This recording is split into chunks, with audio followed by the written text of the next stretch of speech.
എല്ലാവർക്കും നമസ്കാരം. കേരളത്തിൽ ഇനി ഭൂമി വാങ്ങുന്നത് മണ്ടത്തരമാണോ എന്ന് ചോദിച്ചാൽ ഭൂരിഭാഗം കേസുകളിലും അതെ, മണ്ടത്തരം തന്നെയാണ്. കാരണം ഈ ഭൂമി വാങ്ങുന്ന പൈസ നിങ്ങൾ ബാങ്കിലിട്ടാൽ, വെറുതെ ഫിക്സഡ് ഡെപ്പോസിറ്റ് ആയിട്ട് ഇട്ടാൽ പോലും നമ്മളൊന്നും അറിയണ്ട, അതിന്റെ പലിശ കിട്ടും. നേരെ മറിച്ച് നിങ്ങൾ സ്ഥലമാണ് വാങ്ങുന്നതെങ്കിൽ അവിടെ നിന്ന് എന്ത് കിട്ടാനാണ്? ഓരോ വർഷം ചെല്ലും തോറും ഭൂമിയുടെ വില താന്നു പോവുകയാണ്. ഇതും കൂടാതെ നിങ്ങൾ ഈ പറമ്പ് മെയിൻറ്റെയിൻ ചെയ്യണം. ഇപ്പൊ കൃഷിഭൂമിയൊക്കെയാണ് നിങ്ങൾ വാങ്ങുന്നതെങ്കിൽ അവിടെ നിന്ന് കൊതുകടിയും കൊണ്ട് ഒട്ടുപാല് പൊളിക്കാനും ജാതിക്ക പെറുക്കാനും അടയ്ക്ക പറിക്കാനും ഒക്കെ നടക്കണം. ഇനിയിപ്പോൾ റബ്ബർ തോട്ടമാണെങ്കിൽ പോലും വെട്ടുകാരന് കൊടുക്കാനുള്ള ആദായം പോലും അതിൽ നിന്ന് കിട്ടില്ല. നിങ്ങൾ നല്ലൊരു സമ്പാദ്യം മുടക്കി മേടിച്ചിട്ട സ്ഥലമാണ്. ഇനി ഇത് ഏതെങ്കിലും കാലത്ത് മറിച്ച് വിൽക്കാമെന്ന് വിചാരിച്ചാൽ പോലും വില കുറയുന്നത് മാത്രമല്ല, ഇത് വിറ്റൊഴിവാക്കാൻ പോലും സാധ്യതയില്ല എന്നുള്ളതാണ്. കേരളത്തിൽ ഭൂമി ഉണ്ടായിരുന്നുവെങ്കിൽ രക്ഷപ്പെടുമായിരുന്ന ഒരു കാലം ഉണ്ടായിരുന്നു. അതൊരു 2010 2012 വരെയൊക്കെയുള്ള സമയമാണ് അതിന്റെ ഒരു നല്ല സമയം എന്ന് പറയാം. ഒരു 2015 ശേഷം ഭൂമി വിൽക്കാതിരുന്നവരും അല്ലെങ്കിൽ പിന്നീട് വാങ്ങിയവരും ഒക്കെ കാണിച്ചത് മണ്ടത്തരം തന്നെയാണ്. ഇന്ന് കേരളത്തിൽ ഇനി സ്ഥലം വാങ്ങുന്നതൊക്കെ മണ്ടത്തരമാണ് എന്ന് പറയുമ്പോൾ വിഴിഞ്ഞത്തും കൊച്ചി സിറ്റിയിലും അല്ലെങ്കിൽ ഇടപ്പള്ളിയിലോ തൃശ്ശൂർ റൗണ്ടിലോ കോഴിക്കോട് സിറ്റിയിലോ ഒക്കെ സ്ഥലം മേടിച്ചിട്ടവരുടെ കാര്യമൊന്നും അല്ല പറയുന്നത്. അല്ലെങ്കിൽ ഇപ്പൊ NH 66 ഉണ്ട്, അതിന്റെ സൈഡിലൊക്കെ സ്ഥലം മേടിച്ചിടുന്നുണ്ട് കുറെ പേര്. അതൊന്നും മണ്ടത്തരമാണെന്നല്ല പറഞ്ഞത്. വിലയുള്ള സ്ഥലങ്ങൾ അന്നും ഇന്നും കുറച്ചൊക്കെ ഉണ്ടാവും. അല്ലെങ്കിൽ പല സ്ഥലങ്ങളും എന്ന് പറഞ്ഞാൽ സെന്റിന് കോടികൾ വരെ വിലയുള്ള ഏരിയകൾ കേരളത്തിലുണ്ട്, സിറ്റികളോട് ചേർന്നിട്ടുള്ള സ്ഥലങ്ങൾ. അതൊക്കെ മാറ്റി നിർത്തിയിട്ടാണ് നമ്മൾ പറയുന്നത്.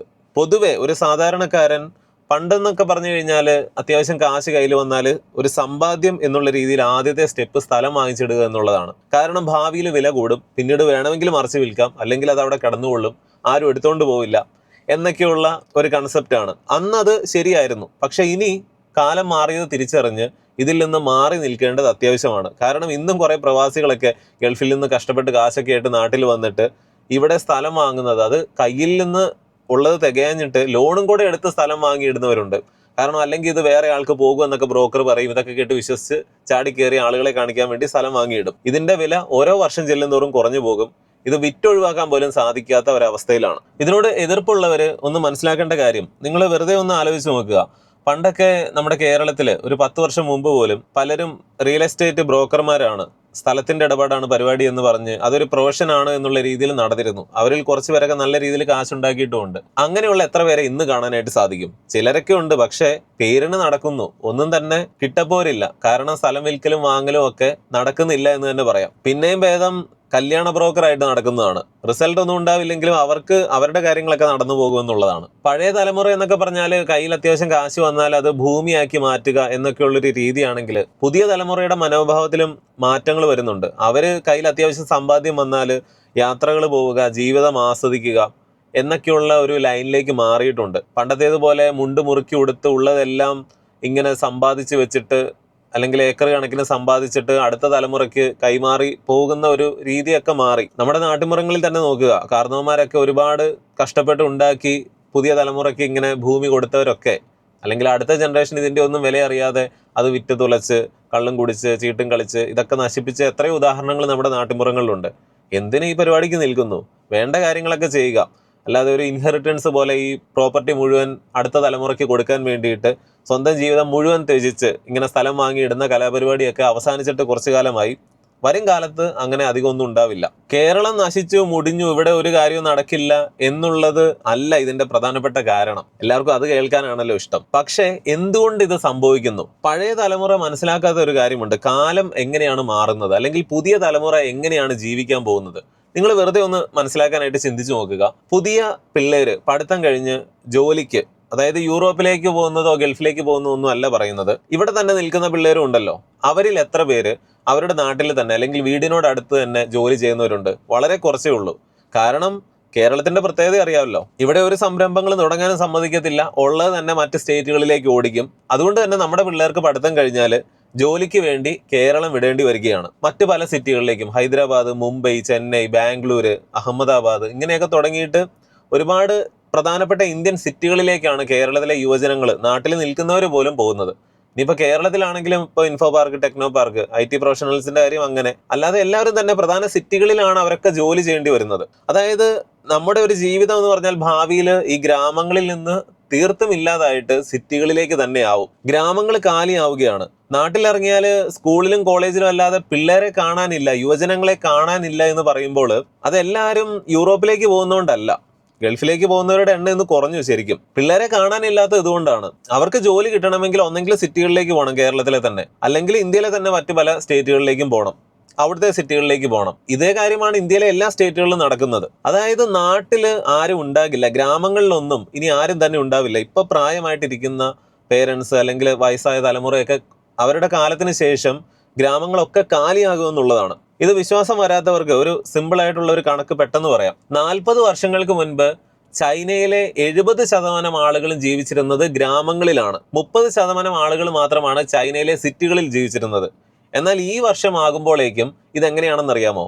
ചൈനയിൽ 70%-ലധികം ആളുകൾ ഇന്ന് സിറ്റികളിലാണ് ജീവിക്കുന്നത്. ഗ്രാമങ്ങളിൽ 30% ആളുകൾ മാത്രമേ ഉള്ളൂ. നേരെ തിരിച്ചായി. അത് ഇനിയും കുറഞ്ഞുകൊണ്ടിരിക്കുകയാണ്. ഇതാണ് ഒരു രാജ്യം മുന്നേറുമ്പോഴുള്ള മാറ്റം എന്ന് പറയുന്നത്. ഇന്ത്യ ചൈനയൊക്കെ അപേക്ഷിച്ച് എത്ര പുറകിലാണെന്ന് മനസ്സിലാക്കാനും ഈ ഒരു കാര്യം നോക്കിയാൽ മതി.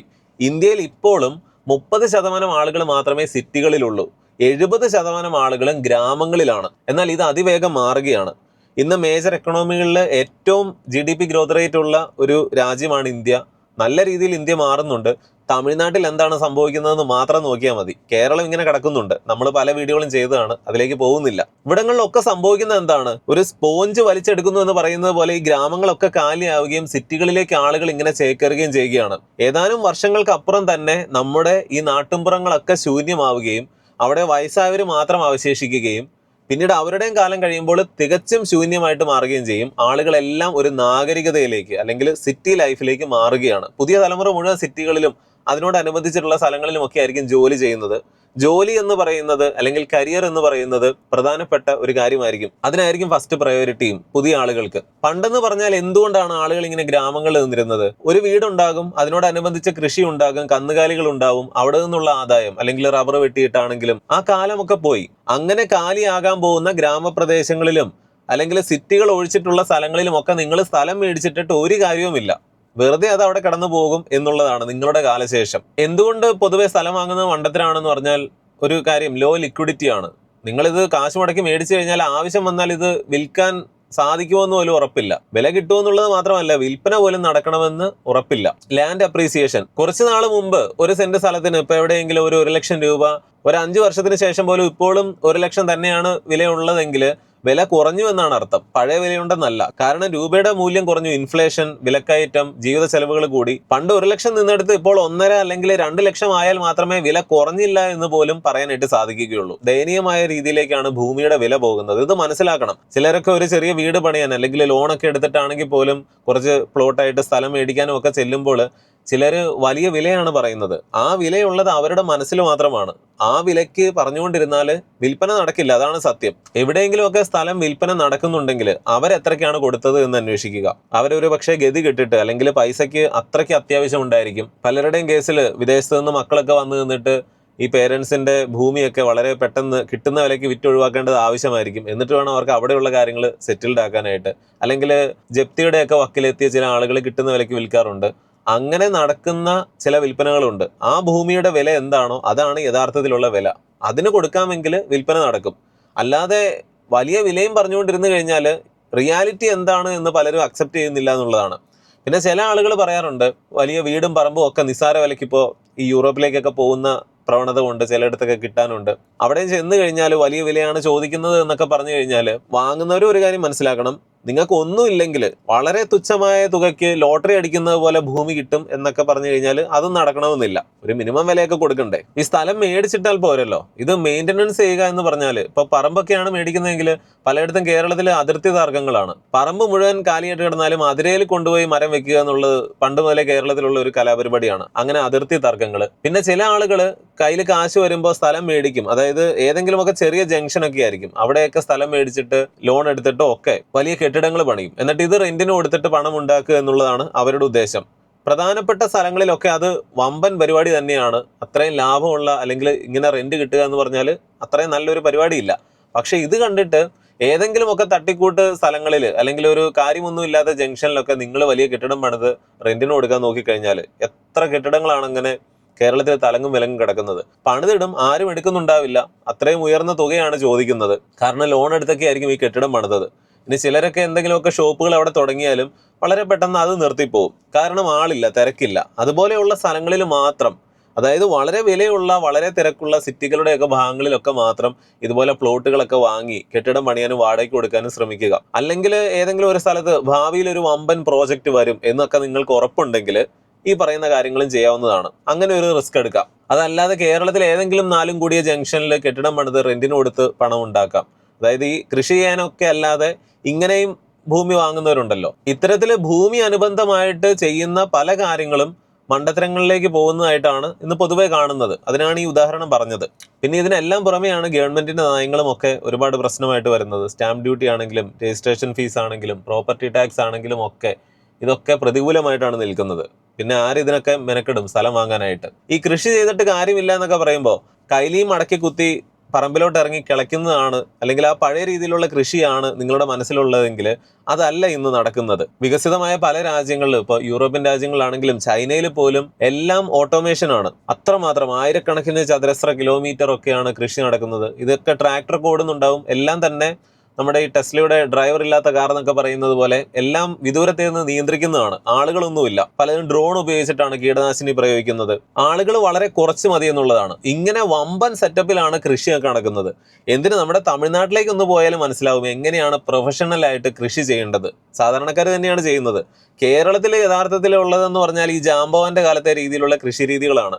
ഇവിടെ ഒട്ടും നമ്മൾ മുന്നേറിയിട്ടില്ല. ഇവിടെ കൃഷിയില്ല. നമുക്ക് വേണ്ട ധാന്യങ്ങളല്ല, പഴങ്ങളും പച്ചക്കറികളും പോലും മറ്റ് സ്റ്റേറ്റുകളിൽ നിന്ന് വരികയാണ്. അപ്പൊ അതുകൊണ്ടാണ് നമ്മളിവിടെ ജൈവകൃഷി എന്നൊക്കെ പറഞ്ഞുകൊണ്ടിരിക്കുന്നത്. ഇതല്ല കൃഷി.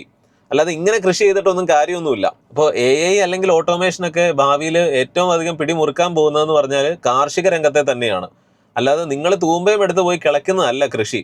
അതിനൊന്നും ഇനി ഒരു സ്കോപ്പും ഇല്ല. ചിലർ പറയാറുണ്ടല്ലോ, കുറച്ച് സ്ഥലം ഉണ്ടെങ്കിൽ ഭാവിയിൽ കുറച്ച് ചേന നട്ടാലാണെങ്കിലും ജീവിക്കാം, ഇനി അതിന്റെ കാലമാണെന്നൊക്കെ പറഞ്ഞാൽ അങ്ങനെയൊന്നും അല്ല. ഈ പറഞ്ഞത് കേരളത്തിൽ ഒരിടത്തും ഇനി സ്ഥലം വാങ്ങിയിട്ട് കാര്യമില്ല എന്നൊന്നും അല്ല. വലിയ റിയൽ എസ്റ്റേറ്റ് വമ്പൻ ടീമുകളൊക്കെ ഒരുപാട് പണം ഉണ്ടാക്കുന്നുണ്ട്. എന്നാൽ അതൊക്കെ കണ്ണായ സ്ഥലങ്ങളിലാണ്. അല്ലാതെ കേരളത്തില് സ്ഥലം വാങ്ങിയിടുക എന്നൊക്കെ പറഞ്ഞാൽ മണ്ടത്തരമാണ്. അങ്ങനെ വാങ്ങിയിട്ടവരൊക്കെ ഇപ്പോൾ അനുഭവിച്ചും കൊണ്ടിരിക്കുകയാണ്. കൃത്യമായിട്ട് പറഞ്ഞാൽ ഒരു 2015 മുൻപ് സ്ഥലമൊക്കെ ഉണ്ടായിരുന്നവർ, എന്തെങ്കിലും അത്യാവശ്യം ഉണ്ടായിരുന്നവർ കുറച്ചൊക്കെ സ്ഥലം വിറ്റ് കാര്യം നടത്തിയവരൊക്കെ ഭാഗ്യം ചെയ്തവരാണ്.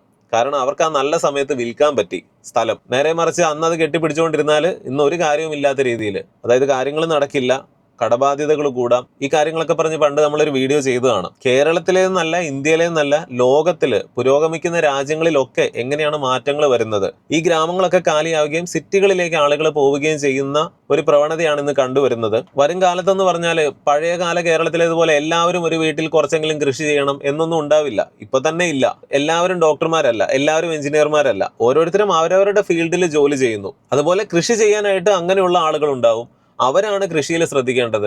എല്ലാവരും സ്ഥലം വാങ്ങി കൃഷി ചെയ്യുക എന്നുള്ളതൊക്കെ മാറിയിട്ട് ഒരു വലിയ കമ്പനിയൊക്കെ പോലെ, വലിയ ഫാമുകൾ എന്നതുപോലെ അങ്ങനെയൊക്കെ ആയിരിക്കും കൃഷിയുടെ ഉൽപാദനവും പ്രൊഡക്ഷനും. ആ രീതിയിലേക്കാണ് കാര്യങ്ങൾ പോകുന്നത്. കുക്കിംഗ് പോലും ഓരോ വീട്ടിലും ഒരാൾ കുക്ക് ചെയ്യണം എന്നൊക്കെ ഉള്ളത് ഇന്ന് പൊതുവെ ഉണ്ടെങ്കിൽ ഭാവിയിൽ അതുപോലും മാറും എന്നുള്ളതാണ്. ഇപ്പൊ ജപ്പാനിലൊക്കെ ഉള്ളതുപോലെ ഒരു വലിയ ബിൽഡിങ്ങിന്റെ ഏറ്റവും താഴെ റെസ്റ്റോറന്റ് ആയിരിക്കും. അവിടെ നിന്ന് ഭക്ഷണം വാങ്ങി കഴിച്ചിട്ട് ഇവർ ജോലിക്ക് പോകുന്നു, വരുന്നു. ഇടയ്ക്ക് മാത്രം വീട്ടിൽ കുക്കിംഗ് ഉണ്ടാവും. അത് നല്ല രീതിയിൽ കഴിക്കണമെങ്കിൽ പുറത്ത് റെസ്റ്റോറന്റിൽ പോകുന്നു. യൂറോപ്യൻ കൾച്ചറും ഒക്കെ അങ്ങനെയാണ്. ആ ഒരു രീതിയിലേക്ക് തന്നെയാണ് നമ്മുടെ പുതിയ തലമുറയും പോകുന്നത്. കാരണം കാലം മാറുന്നത് അങ്ങനെയാണ്. നമ്മളിപ്പോഴും ഈ പണ്ടത്തേതുപോലെ വീട്ടിൽ നിന്ന് പുറത്തിറങ്ങി റബ്ബർ വെട്ടി അല്ലെങ്കിൽ പാടത്ത് പോയി പണി ചെയ്ത് കന്നുകാലികളെ നോക്കി വീട്ടിൽ നിന്ന് മാറാതെ, അല്ലെങ്കിൽ നമ്മുടെ അമ്പലം, പള്ളി, ക്ലബ്ബ്, വീട് എന്നൊക്കെയുള്ള ആ മനോഹരമായ നാട്ടിൻപുറങ്ങളുടെ ആ ഒരു അന്തരീക്ഷം മാറുകയാണ്. അതൊരു നല്ല കാര്യമോ മോശം കാര്യമോ എന്നുള്ളതല്ല, ആ മാറ്റം അംഗീകരിക്കുക. അപ്പൊ അതിന്റെയൊക്കെ അടിസ്ഥാനത്തിലാണ് ഇനി കേരളത്തിൽ ഭൂമി വാങ്ങുന്നത് മണ്ടത്തരം തന്നെയാണ് എന്ന് പറഞ്ഞത്. എന്തൊക്കെയാണെങ്കിലും വീഡിയോയെക്കുറിച്ചുള്ള നിങ്ങളുടെ അഭിപ്രായങ്ങൾ പണ്ടും നമ്മൾ പറഞ്ഞിട്ടുണ്ട്. ഈ ചാനലിൽ എന്തെങ്കിലും പറയുമ്പോൾ അത് വെള്ളം തൊടാതെ വിഴുങ്ങണം എന്നൊന്നുമില്ല. എത്രയോ വിവരമുള്ള ആളുകൾ, ഈ പറയുന്ന ആളെക്കാളും എത്രയോ നല്ല അറിവും ബുദ്ധിയും ഒക്കെ ഉള്ള ആളുകളാണ് ഇത് കേൾക്കുന്നത്. തീർച്ചയായിട്ടും നിങ്ങളുടെ വ്യത്യസ്തമായിട്ടുള്ള അഭിപ്രായങ്ങൾ, വിമർശനങ്ങൾ, നിർദ്ദേശങ്ങൾ, സംശയങ്ങൾ ഒക്കെ കമന്റിൽ അറിയിക്കണം. മറ്റൊരു വീഡിയോയിൽ വീണ്ടും വരാം.